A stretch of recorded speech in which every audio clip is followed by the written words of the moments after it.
When you have 15 games in a series, there will always be those that are major touchstones. Those that released at the right time, on the right platform, with enough of a push to explode in popularity. With the dawn of 3D and a new challenger to Nintendo's dominance, the games industry was undergoing a seismic shift. With a combination of 3D capabilities and the higher capacity CDs, Square made the decision to shift development to the PlayStation. While confident in Japan, the JRPG had yet to truly take off in Western markets, and Square were initially hesitant. Until Sony themselves offered to publish their latest game. With an aggressive and widespread marketing campaign, that game would go on to sell over 6 million copies in its first year alone, and almost 13 million copies across all platforms to date. It would be hailed as one of the greatest games of all time, and remains a fan favourite. But, is it really that good? Or are those rose-tinted glasses responsible for its enduring popularity? That will be what I aim to find out, as I, of course, play through Final Fantasy VII from the top.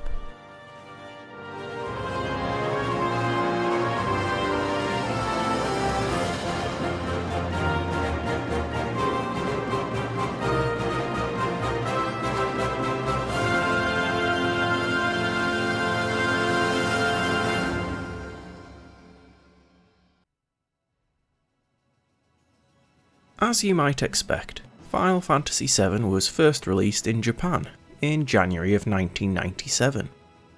Later that year, in September and November, the game would be released in North America and Europe respectively.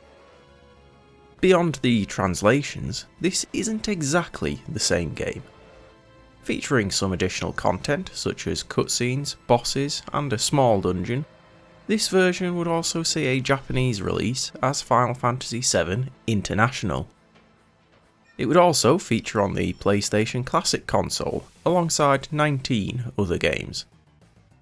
The game was known worldwide as Final Fantasy VII, unifying the numbering of the series across the world. This did prompt some confusion initially, which may be why Square began to port their earlier titles across to the PlayStation with the accurate numbering. This game was not immune to ports either. In fact, it was only in June of 1998 that it was released on a different platform. Surprisingly, that platform was Windows PCs. This version was based upon an older build of the game though, and has since been effectively rendered obsolete. It was superseded by a 2012 re-release that changed the rendering engine, and resolved a wide range of issues.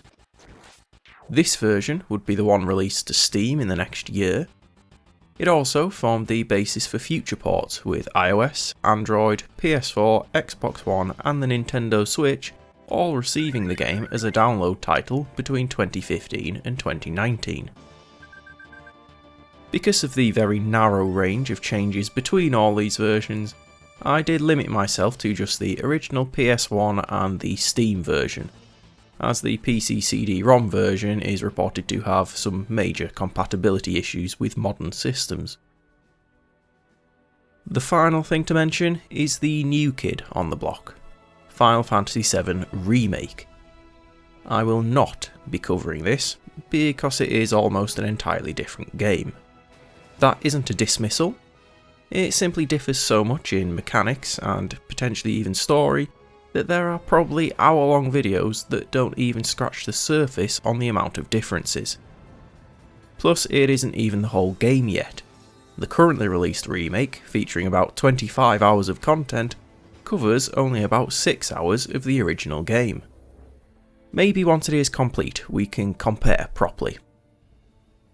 So, with a focus on the original game, let's start by looking at the gameplay.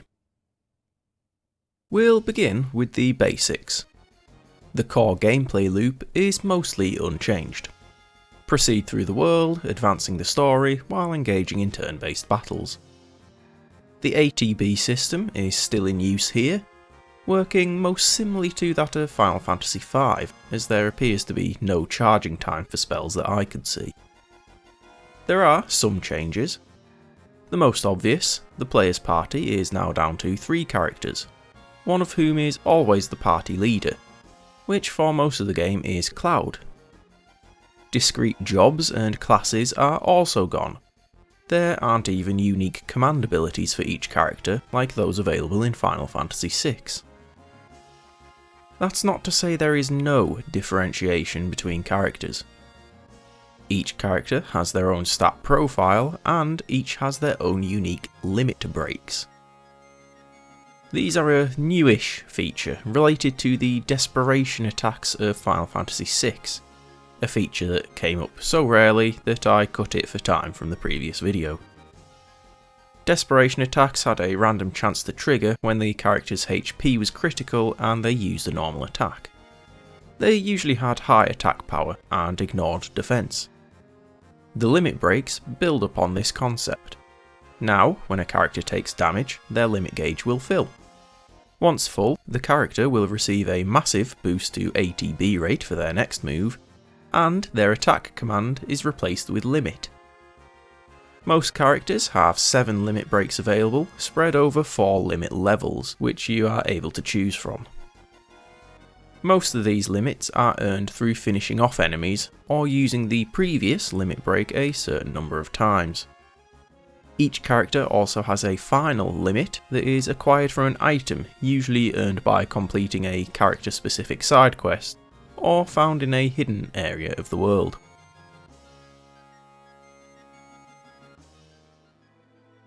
Cloud Strife is our main protagonist. He has the most balanced stats of all party members, allowing him to cover any role that your other party members don't fill, be it physical or magical. His limit breaks are generally sword-based attacks, some of which may have side effects, such as paralysing enemies.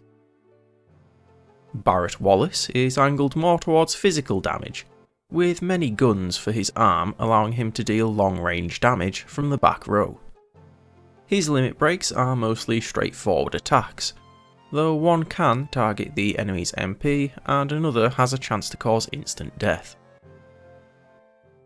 Tifa Lockhart is a bit of a martial artist, using various gloves to augment her fists. She is the first character with a different limit break style. Upon selecting her limit, a slot reel will appear on screen for each level of limit break below the current, meaning up to 7. Each reel is different and has 3 different options: hit, yeah, and miss. Yeah is a critical attack, so is usually surrounded by misses on the reels. Tifa will then perform attacks based on which reels were hits. Aerith Gainsborough can equip staves to fight, but her stats are more focused on the magical side. Her limit breaks are much more supportive of the party, offering healing or even granting invincibility for a while.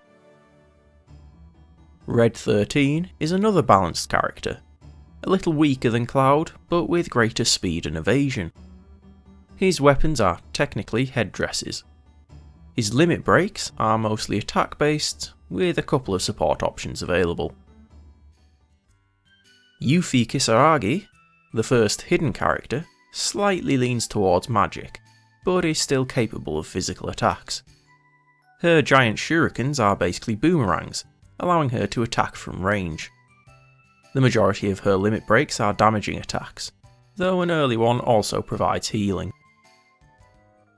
Kate Sith is a weird character, using megaphones to give commands to the giant Moogle toy he rides. His stats are geared more towards the magic side of the spectrum, and he only has 2 limit breaks.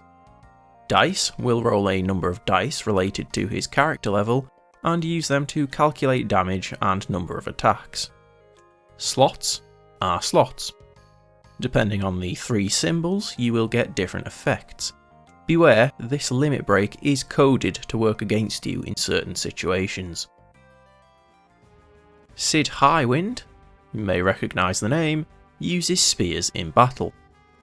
He leans towards physical fighting, and his limit breaks are almost universally offensive in nature. His one support move is a drain effect, and thus still offensive. Vincent Valentine is the second hidden character. His handguns give him long range capabilities, with 2 of them having perfect accuracy. His limit breaks are actually similar to Gao from Final Fantasy VI, in that each of his 4 limits will transform him into a different monster. Once transformed, Vincent will act automatically, randomly using one of that monster's 2 attacks. You may have noticed that each character uses different weapons. This means that there is no chance of crossover. All swords you acquire are only for Cloud, similarly, staves are for Aerith alone. Armours on the other hand are mostly universal. Some weapons and armours have attributes such as long range, or armours that reduce certain elemental damage, but there aren't too many of these. Which may make you think that you should just go with the weapon or armour with the best stats. Actually, there is a far bigger factor, and it is central to what separates VII from other titles in the series. The materia system. Materia is the true complexity of the gameplay. Materia is how characters use magic, abilities, and other skills.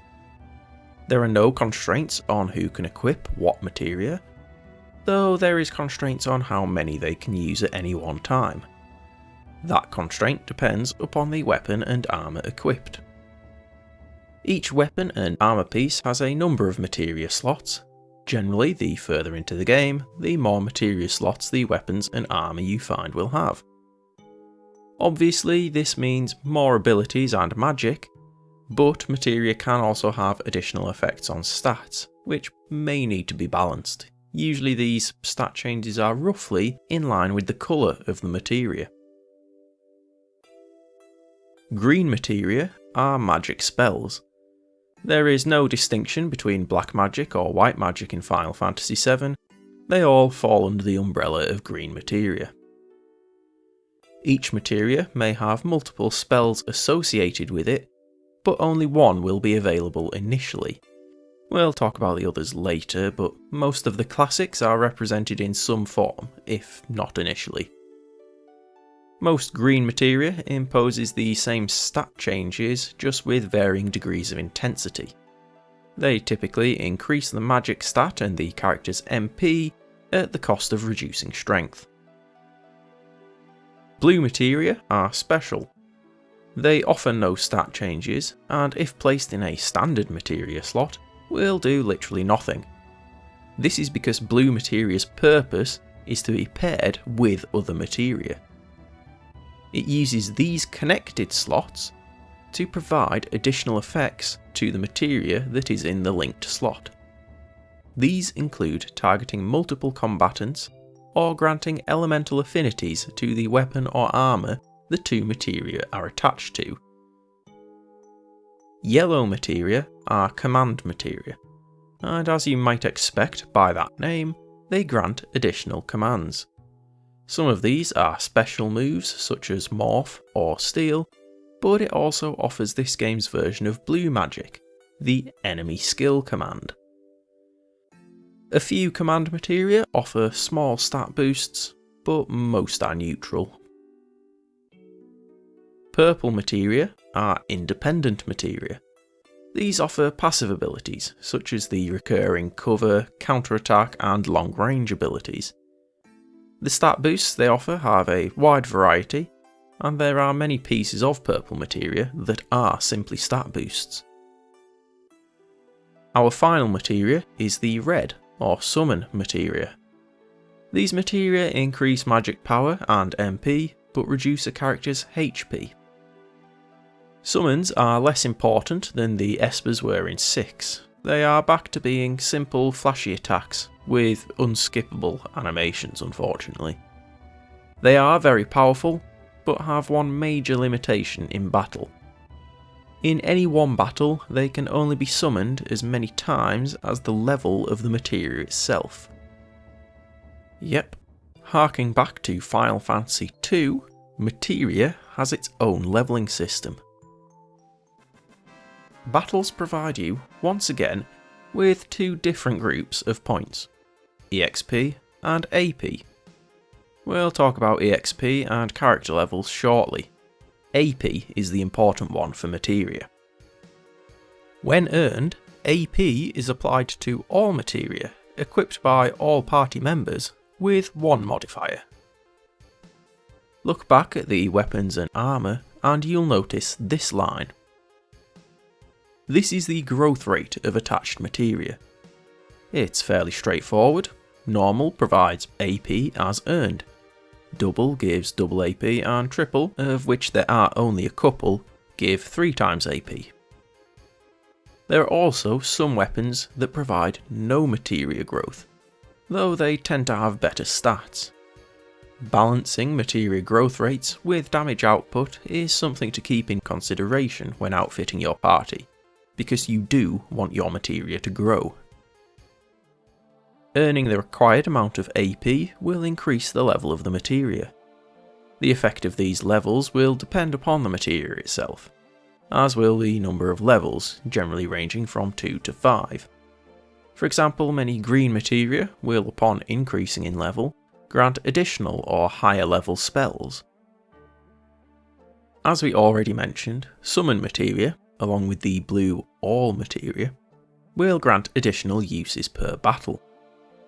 For purple materia, the level will increase activation chance or the amount a stat is boosted by. Generally, higher levels equals better. But that isn't the only function of leveling materia. While some materia can be found in stores, it is often only the basic spells. Rarer materia must be found out in the world, and they are often unique. At least until you master them. Mastering a materia will cause it to give birth to a new materia at level 1, but otherwise identical.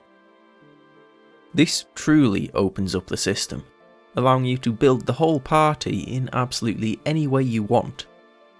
But keep in mind, some materia require huge amounts of AP to master, and is only really needed if you are taking on the super bosses.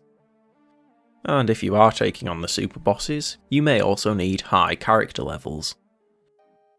Unlike the last couple of games, characters' stats do naturally increase as they level up. Each character has their own specific formula, which will vary depending on their current level. In theory, it is possible to calculate the stats, but I won't go into it because if you are interested in maximising stats, it will hardly matter anyway. This is because of the source items, which will instantly increase the relevant stat by 1. You'll come across a few of these throughout the course of the game, but nowhere near enough to maximise your stats, unless you abuse the morph ability. This is not entirely new, it appeared in 6 as a summon, and did have its uses for acquiring rare items. But said summon was missable, and had a large degree of randomness that made farming certain items a chore. Here, morph is more streamlined. Simply kill the enemy with the command, usually a 1/8 damage physical attack, and you will earn the item associated with that enemy. There is one late game dungeon in which all the enemies give a different source item upon being morphed. They also provide decent amounts of AP and EXP, making it an ideal place to grind and prepare yourself for endgame challenges. There are other new ways of earning items through a similar expansion on a concept from 6, sub-games. While some of the more fully fledged games are fun to explore, the game is also riddled with mini-games and many of them are frustrating to say the least. While they often do serve some story context, and others have an element of spectacle, the implementation is often poor, and too many of them never even show up again. For example, the military parade in Junon. It serves very little purpose, introduces its own control scheme with a few tutorials, and then nothing like it ever happens again. Some of the more substantial games, the G-Bike, snowboarding and submarine fights will appear at the Gold Saucer, a story location but also a minigame hub, offering a number of prizes. These 3 will unlock once you have cleared the story event they are involved in, though honestly I never willingly went back to play any of them. Each controls in a completely different way and they all feel incredibly awkward. Their inclusion in the Gold Saucer feels to me like trying to justify their existence, as they are essentially entirely new mechanics and basically totally different games. Anyway, the Gold Saucer is also home to the 2 most important sub-games, the Battle Square and the Chocobo Racing. The Battle Square involves battling. Though like the Dragon's Neck Coliseum of 6, they are not normal battles. You play with a single character, fighting up to 8 enemy formations in a row.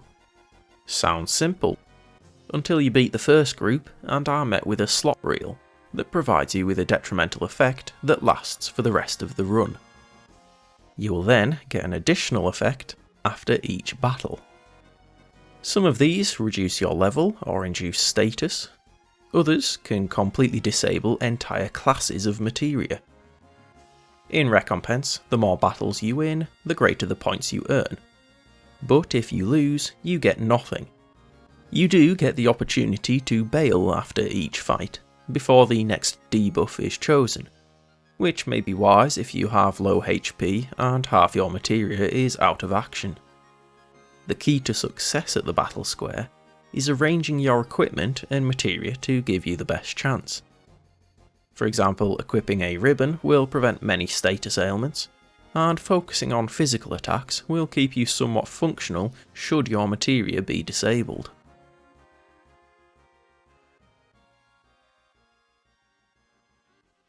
Chocobo Racing is much more involved. Well, races themselves aren't. At most you can control when the bird sprints, but that isn't where most of your energy will be focused. In Final Fantasy VII, you can actually capture, train and breed your own chocobos. There are multiple grades of chocobo, and through breeding certain grades you can even obtain different colours of chocobo. Rarer colours are typically faster, with a player-bred gold chocobo being almost hilariously fast, to the point where in earlier ranks you may be waiting at the finish line for quite some time, as you cannot leave a race until at least second place arrives. The highest S-grade chocobo races can be tough, potentially requiring the manual control, but good preparation will make the earlier grades a cakewalk.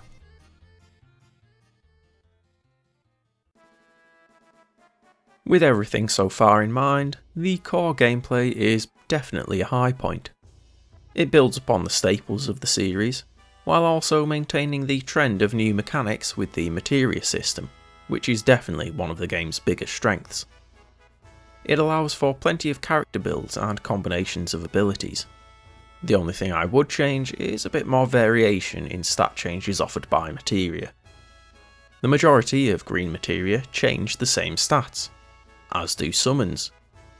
Offering up a few different stat adjustments among these materia types would give the player a bit more to think about and give the system just that little bit more depth. Limit breaks are a neat addition, though again, a bit more variation wouldn't have gone amiss. Half the cast have limit breaks that boil down to press confirm, watch flashy animation, see damage number. It means selecting limit level requires very little thought, just always go higher when possible. Greater utility between the levels would have been nice to see, again offering a little bit more depth.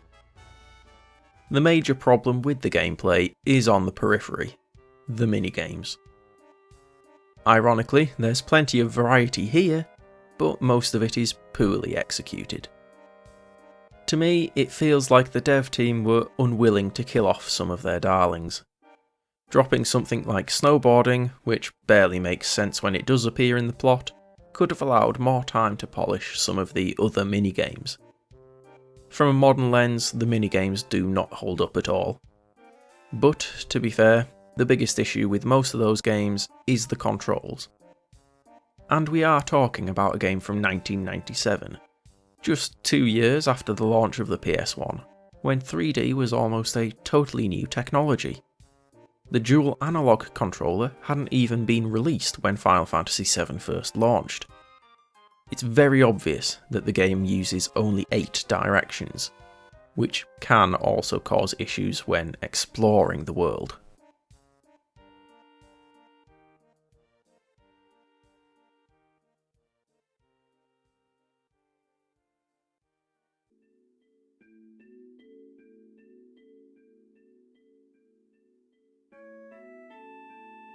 I'll get to the control issue soon, but first, a bit of positivity. With the jump to 3 dimensions, there are obviously big changes to the world design, but one of the most significant changes is not related to the actual game engine. I haven't talked too much about the setting of previous games in the series, because they were all very much typical fantasy worlds, complete with swords, shields and castles. 6 had some technology, but was still very much entrenched in a medieval world for the most part. 7 drops the medieval, leaping straight to a modern, even futuristic setting, especially for 1997. The city of Midgar is a 2-tier metropolis with a train system, motorcycles and a focus on electrical power. It might not sound like much now, after some of the more recent games, but this was the first game in the series to really include science fiction elements in any significant way. It avoids the trap of making everything sci-fi, and by extension somewhat unrelatable, by featuring plenty of smaller towns and more natural areas. In fact, one of the central themes of Final Fantasy VII is the contrast and even conflict between technology and nature. We'll dig into all that later, but it's worth mentioning now just how much the design of the setting works to reinforce the story. When it comes to playing the game, the most major change you will notice is that the top-down 2D exploration of every previous game is gone. Instead, every non-overworld area is presented via pre-rendered screens, and I do mean every. Dungeons, towns, forests, even individual shops and buildings, each screen is unique. Visually, it's great for giving locations character. The greater amount of detail that can be displayed when a game is not bound by a finite number of tiles for each area allows small touches to be included that really help to make locations feel real. Whether it's ruined play equipment amidst rubble heightening the sense of destruction, or bright neon of run-down city areas evoking a seediness. The pre-rendered scenes also allow for a diverse range of camera angles that serve to highlight the differences of locations, such as the traditional Eastern architecture of Wutai, compared to the desolate slums of Midgar's underbelly. The camera is also used to add spectacle to set pieces, such as when climbing to the upper levels of Midgar. They are, however, also partly responsible for some frustration, especially early in the game. Because of the lack of analog control I mentioned earlier, the game is locked to 8 directions for movement, and will generally focus on just 4 directions. The problem arises with different camera angles aligning the directions differently. You can have one screen where pressing up moves you directly upwards. Then on the next screen, pressing up sends you towards a corner instead. It wouldn't be too bad if there was some consistency, but even 2 locations with similar viewing angles can have wildly different cardinal directions. Some screens also come across as flat, adding to navigation issues, as collision detection can be difficult to predict and will sometimes turn the player, which can be annoying when you want to talk to an NPC behind a counter and the game decides that running up to the counter means you want to turn 90 degrees. Small things, yes, and like the problems with the minigames, it is a product of the time, when the industry as a whole was still trying to figure out 3D movement. But the frustration is undeniable, and while it's not going to be game-ending like it would in a platformer, it's still disorienting, and crucially for an RPG, it shatters immersion. Navigating the overworld is somewhat smoother. and the controls are reasonably consistent across all the transport options. Fitting with the much more technological setting, our first mode of transport is an all-terrain buggy, allowing you to cross rivers and muddy areas, which opens things up a little, while still keeping you contained enough to keep you on track for the plot. The player soon gets control of the tiny Bronco, a biplane that is promptly shot down and limited to being a means of traversing shallower waters. The High Wind is the airship of Final Fantasy VII, letting you fly across the world, though the usual restrictions on landing, i.e. big enough grasslands, do apply. The controls do differ slightly, with the action button moving you forward, while up and down control altitude. The submarine controls in the same way while underwater, an area that is a bit harder to navigate for lack of landmarks. It's a touch annoying considering there are some required items hidden underwater. There is a final subset of transport, and we've already mentioned them. Of course, it is chocobos. This is where those differing colours of chocobo become more important. The basic yellow breed are the classic variety with no particular special additions. The colours though give you more options. Blue river chocobos can, like the tiny Bronco, cross rivers and shallow water. Green mountain chocobos are capable of scaling cliffs and mountains with ease, while black chocobos combine the two, passing over all obstacles except one. This is where the final chocobo comes into play and makes the lengthy quest to acquire it mostly worth it. The gold chocobo can do everything the black chocobo does, and it can run across oceans too, essentially giving it free reign of the entire world, letting it access the most elusive areas and their hidden items.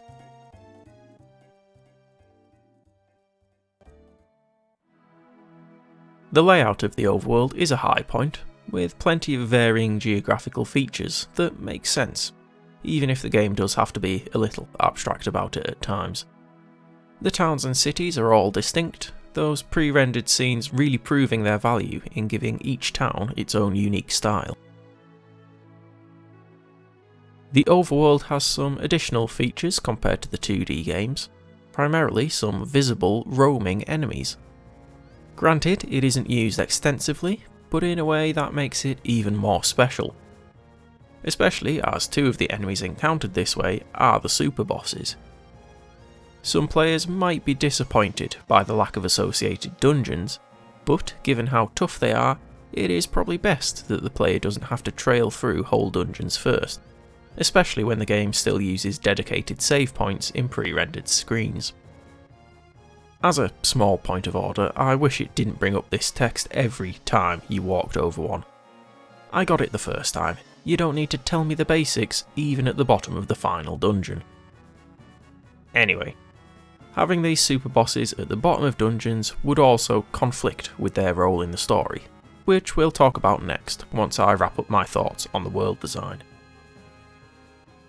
If the overworld has one issue, it is the very small draw distance.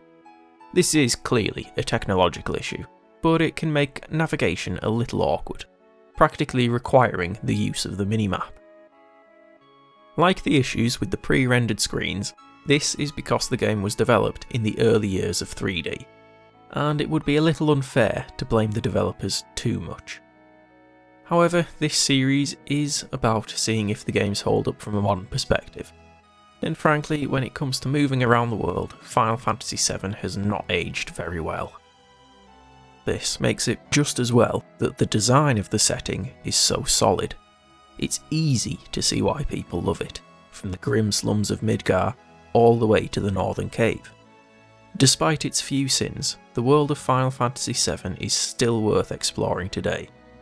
The fact that the remake is a 25-hour game and doesn't even leave Midgar until the very end shows that the setting is enduring and capable of retaining your attention. It is one of the main reasons the remake exists. The other, of course, is the story.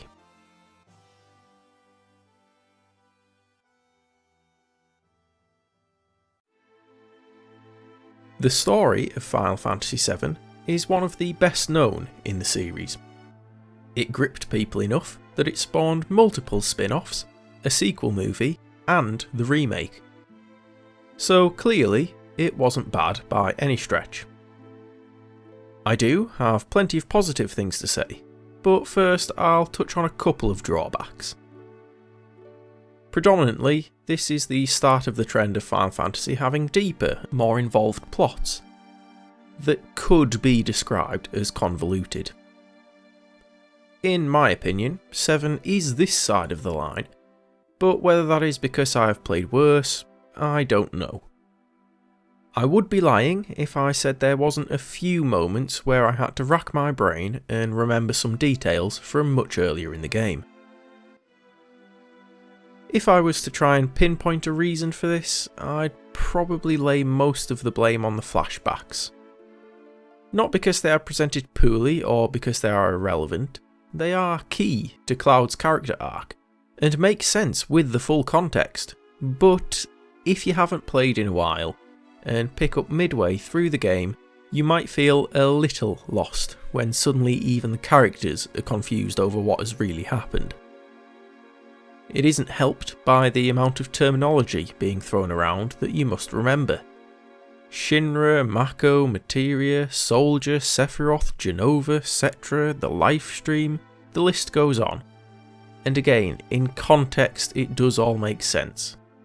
There are just occasional moments where you wonder if the game might have benefited from a glossary. As I said, the game does fall on this side of convoluted, but it requires concentration. Miss a few lines of dialogue and you will have to hope the game goes over it again. If you do pay attention and complete the game in regular installments, you won't have too many problems and the story will reward you. I won't go excessively in depth, you either know it already or ought to experience it for yourself. And it would also take a long time. We start off helping Avalanche, a group whose mission is to save the planet, in a very nebulous environmentalist sense, from the corporate excess of the Shinra Electric Power Company. It raises questions of morality when one operation results in collateral damage. Not that Shinra's leadership is in any way innocent, willing to literally destroy entire sectors of the city on a whim. They are also heavily involved in distinctly unethical scientific research, and are in search of the Promised Land, imagining it to be an unlimited source of power that they can exploit. Yet, Shinra aren't the true villains of the piece. Also searching for the Promised Land is Sephiroth. He intends to use the power of the Promised Land, along with some other items, to call down Meteor to destroy the world, which then prompts the players team to engage in a more literal mission to save the planet. It's a decent enough plot, but it is not really the main narrative aspect that drives the player forward. It is the characters and their more personal stories that really grab the player. As the main character of the game, Cloud obviously is the focus for most of the experience, and the game is mostly presented from his viewpoint. Given that he is an unreliable narrator, it is a bold choice for presenting a narrative, leading to some of that plot convolution. But it is also a great way to explore one of the key themes of the game, that of identity. Who exactly is Cloud is one of the biggest questions the game presents. Not just to the player, but to the characters themselves. And given that many people, especially in their teenage years, have a phase of trying to discover just who they are and where they fit in, it is unsurprising that Cloud became a fan favourite. The other party members all have their own plot threads and standout moments. Between these factors and their distinctive personalities, the cast is well rounded and entertaining. Perhaps the weakest as a character is Vincent, which isn't meant to be denigrating, he's still a decent enough character, just the others get larger opportunities to show off their qualities. It is not too surprising as he is one of the hidden characters, and it is likely why he is the star of the spin-off game Dirge of Cerberus. Against the party is the board of directors of Shinra, a diverse group with pretty distinct, if a touch cliché, personalities. They are the embodiment of the technology side of the nature versus technology conflict in the game. The reactors that generate the electrical power that gives the company its name are fueled with Mako, a liquid form of the planet's life stream. It's a little on the nose, but the game does avoid being too simplistic about it. It touches not just upon environmental impacts, but also the impacts on communities after a reactor is built nearby, both good and bad. It also rarely comes across as preachy, something which can't be said for many pieces of media that try to tackle such themes. An extension of Shinra, working under their public security department, are the Turks. Part special agent, part enforcer, they're not wholly evil. Perhaps their most defining trait is their reputation for professionalism and always getting the job done. One of their biggest drives is their desire to maintain that reputation, though their professionalism extends as far as office hours. They start out as significant adversaries, but as threats escalate, they settle into a more comedic role. On the subject of threat escalation, Sephiroth is the biggest threat of them all. As the main villain, he is pretty effective, and his links with Cloud and their mutual history is a major part of both their arcs. But what separates Sephiroth from previous villains is that moment. Up until that point, encounters with Sephiroth have been filled with vagaries. Clearly threatening, and with an objective, but detached in a way.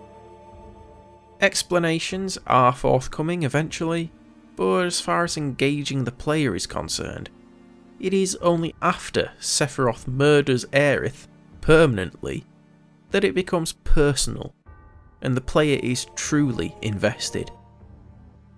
Now, having played previous games, this is not actually the first time something like this has happened in the series. But with Final Fantasy V being Japan exclusive until 2 years after VII's worldwide release, it may well be the first time that players have experienced this. The player is also liable to be more invested in the characters of VII given its greater focus on the story, and from a gameplay perspective, the loss of Aerith is much more significant than the loss of Galuf. In 5, Creel inherits all of Galuf's abilities and experience, so no effort is truly lost. With Aerith, there is no replacement. All that experience and time is gone with her. If there is one downside, it is that the moment has such significance that almost anybody who has had even tangential contact with Final Fantasy has probably already heard of it. It does lessen the impact, which may be why I don't rate Sephiroth as high as Kefka. It's one of only a few moments where we actually see Sephiroth doing something villainous. The rest of the time he often just talks vaguely and then flies away. Don't get me wrong, he's still a great villain, and you are more than welcome to have him as your favourite. For me, he just had a few issues. The last thing to talk about is story presentation. With the PS1, we finally encounter the pre-rendered cutscenes that would be such a major feature of the series going forward. They are considerably more effective than the in-engine cutscenes that were the limit of previous games, though they are limited in use, likely due to file size and production costs. They also don't feature any voice work, so scenes with dialogue are still presented in-engine. These are still an improvement over prior games, with diverse camera angles and creative use of dialogue boxes, literally cutting off other characters at times. The game has a novel approach that elevates the presentation. Overall, the narrative elements are a significant boon to Final Fantasy VII. It is not at all surprising that this was the game that truly brought JRPGs into the mainstream worldwide. and made the Final Fantasy brand one of the biggest names in video games. It does have some minor problems, but none of them are large enough to damage the game as a whole. It is clear why so many wanted to see a remake of this game in particular, with all the modern technology to really improve the overall presentation. Because, well, like some other aspects, the presentation elements of this game haven't exactly aged brilliantly.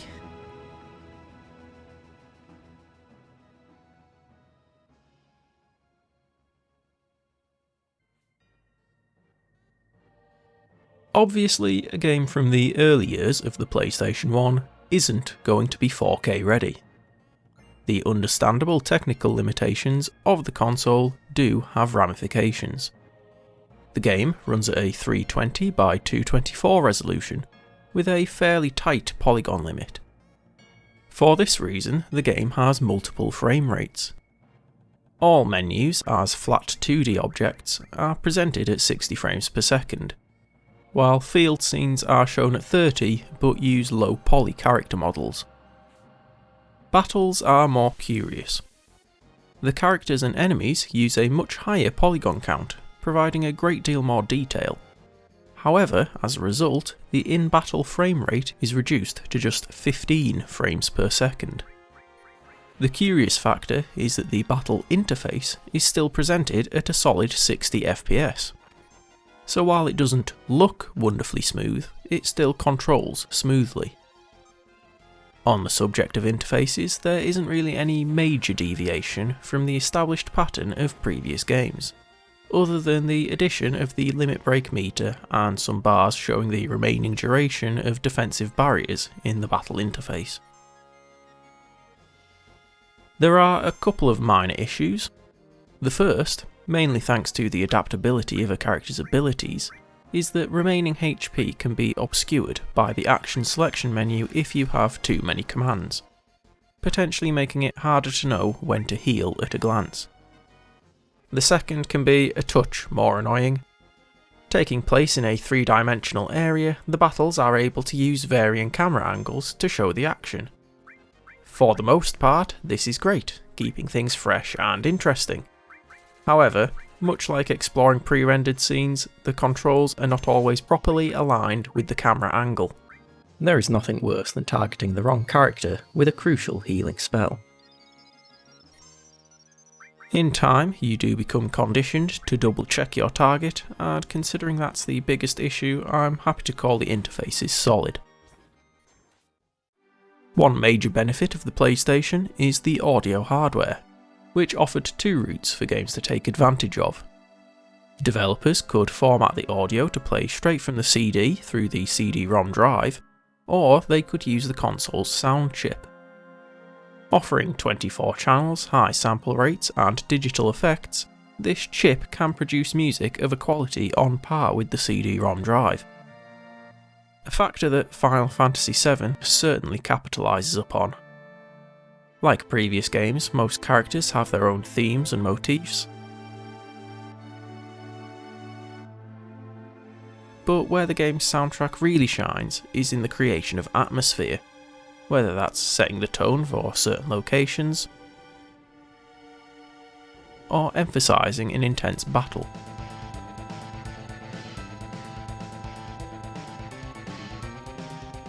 It's almost expected when talking about the soundtrack of Final Fantasy VII to mention One Winged Angel. The first track in the series to feature actual vocals, One Winged Angel almost defines the final battle. One of the most recognisable tracks from the series, it has effectively replaced Sephiroth's original theme in many of his other appearances. And just the first few notes can instantly grab your attention. It is no surprise that the soundtrack of Final Fantasy VII is still enduring and well loved today.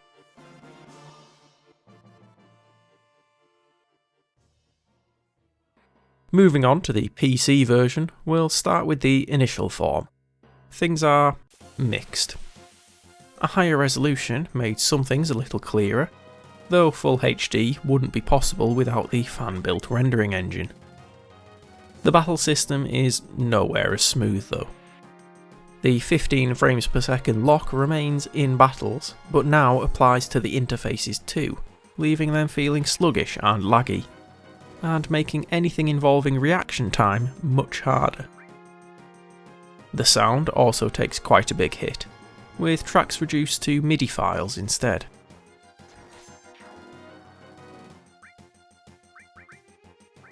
Given its release date, you may not be surprised to hear that the game struggles with compatibility on newer systems.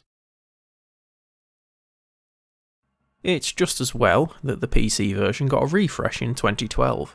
This version is the one released to Steam, and uses the VII engine to vastly improve the graphical presentation, helping to push those higher resolutions. A later update would also replace the MIDI audio with MP3s, restoring the full quality of the original soundtrack. Unfortunately, the VII engine has no effect on frame rates, with battles remaining locked at 15 frames per second to this day. Controllers may also cause some minor issues. On initial connection, the game tries to force analog sticks for movement, which is not ideal given the 8-directional movement of the game. There didn't seem to be a simple option to switch to the D-pad either. Luckily, Steam does have the ability to custom map keyboard controls to a controller, so you can get around it and use the D-pad that way, but it is still an extra hoop to jump through, which is a little disappointing. This version would also be the basis for all the future releases. The smartphone versions are fairly straightforward ports. In fact, they haven't even had any major adaptations to interfaces, using on-screen buttons for control, instead of a touch-focused redesign. Reportedly, this release isn't the most stable. New bugs combining with the portability now necessitate an autosave function. The final versions are those on modern consoles. The PS4, Xbox One and Nintendo Switch versions are near identical. Supposedly, the pre-rendered backgrounds have received some upscaling and touch-ups. Beyond that, everything about these versions is comparable to the up-to-date Steam version of the PC release.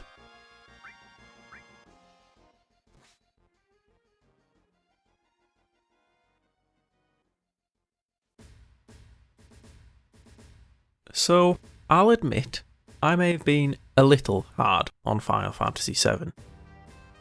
Confession time, this was actually my first ever playthrough of this game. The amount of love for this game always triggered my contrarian nature. There's no way anything could be as good as everyone says, it's clear it's just nostalgia blinding them. And to a point, I wasn't completely wrong. Comparing to many modern games, the controls are unrefined, at times awkward and frustrating, and the low frame rates are hard to adjust to after playing anything above 60 FPS. The game has aged. That is undeniable, and that aging isn't very graceful on the outside. However, core gameplay, narrative and world design are all absolutely fantastic, and more than make up for the flaws.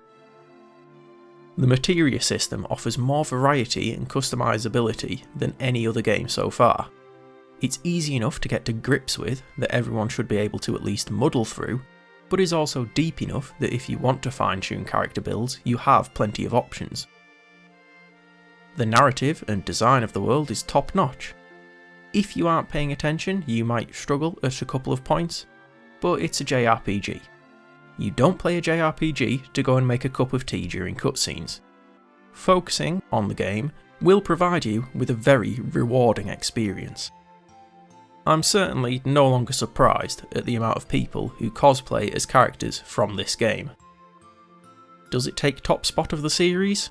For me, no. Final Fantasy VI does have it squarely beaten in too many respects. They do trade blows. Gameplay, world and story are so great in both games that personal preference is likely the deciding factor in those realms, but the years have not been kind to Final Fantasy VII.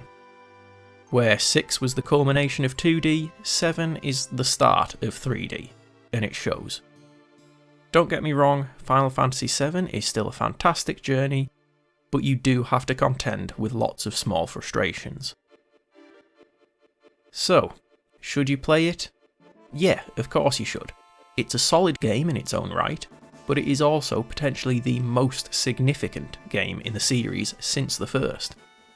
Perhaps even the most significant overall, being the one that managed to make JRPGs popular in Western markets.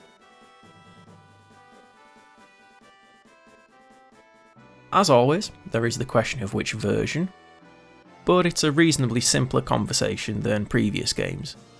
Given that there are very few major changes, you can feasibly play any version, and it will make very little difference.